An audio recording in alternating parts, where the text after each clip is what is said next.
Every single time I watch a debate, Republicans tell me that the media is biased. It's not a very nicely asked question, the way you say that.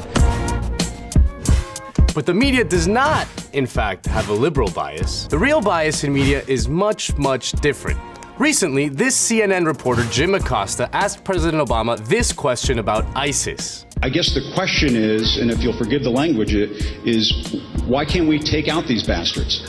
Oh, no, you didn't, Jim. Jim, I see what you did there. Then, 4 days later, CNN suspended Elise Labat, another reporter, after she tweeted this message of support for the Syrian refugees. What has this world come to? So the jerk-off who used colorful language to illustrate his rock-hard lust for war gets nothing. And the woman who urged compassion got suspended. Believe it or not, this is not the first ever example of the press banging the drums of war.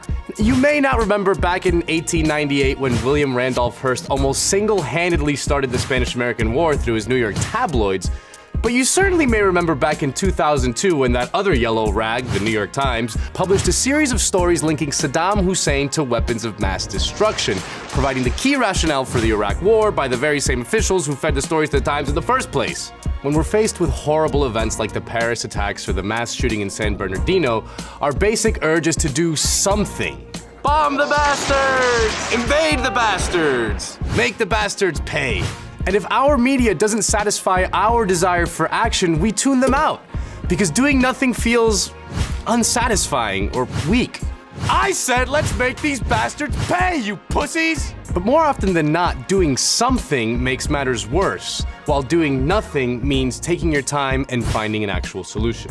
Think of it like this. Someone steals your lunch out of the fridge at work. You're furious. What do? Do you find Fat Frank and drag him out of his office and beat him to death in front of everyone to show what happens to sandwich thieves? Do you? Okay, so quick recap. Media bias, not liberal. It's towards nationalism and war, which leads to Fat Frank getting beat to death.